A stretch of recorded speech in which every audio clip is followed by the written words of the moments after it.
for quite a while, and I've got a lot of testimonies because God has been so awesome. Too close, is that better?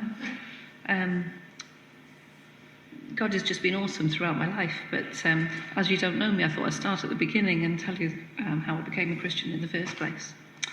I grew up in London in a loving but a non-religious home.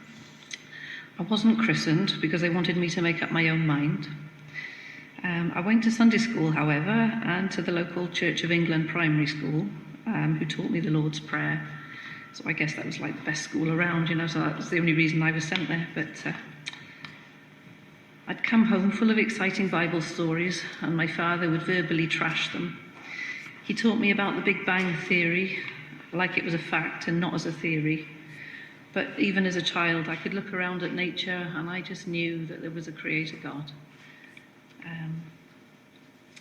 So by the age of 18, I left home and I moved from England over to Cardiff, and I began my nurse training.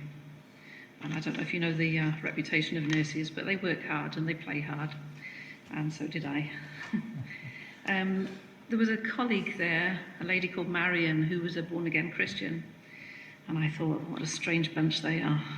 But she could recognise something spiritual in me, apparently, and she was praying for me all the time, and apparently the whole house group were praying for me for a good couple of years, and thank God for that. So she must have ended up very disappointed when I became pregnant. She moved out and our paths diverged, but God had other plans, because although I had no idea where she moved to, I ended up in a bedsit around the corner to her.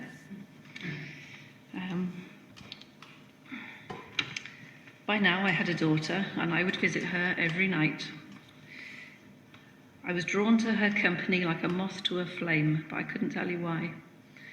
She even had to tell me to stop calling so often, and I had to force myself to call every other night. Her whole lifestyle was a witness. She would play Christian music and talk to me about the Lord, but even for 2 years, for some reason, I never made that commitment. She'd invite me to church, but I wouldn't go, and I can remember saying, "You won't catch me in a church," and I'd laugh about it. But God had the last laugh. Eventually, one evening, I said to her that I was going to go home and ask Jesus into my life. And I went back to my bedsit and got down on my knees, and I just wept before the Lord. And I confessed all my sins. And I don't know if you've ever heard the Lord talk to you, but I heard him say to me, "It's okay, Jane, I'm with you." And I was shocked. I thought, God doesn't say okay. That's not a very God-like word. But I've come to realise that God speaks to you in a way that you recognise. He talks to you in your own language, doesn't he? Anyway, for the next 2 years, I think I was on cloud 9, and I was just full of the Spirit. I was bouncing around. And even the colours seemed so much brighter, It was like I had different eyes on.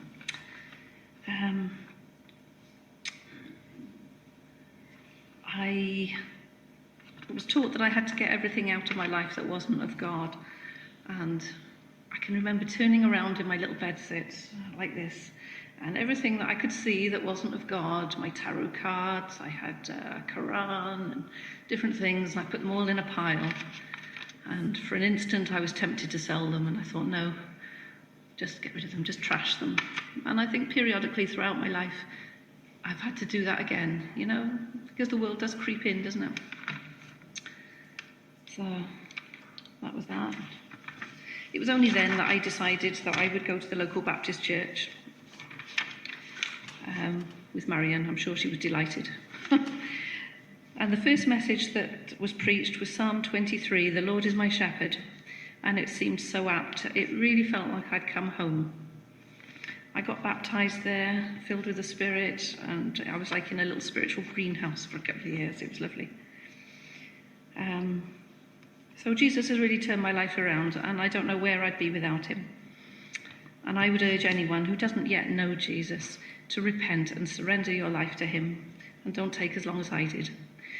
Jesus has come to save to the uttermost, and I'm really thankful that he saved me.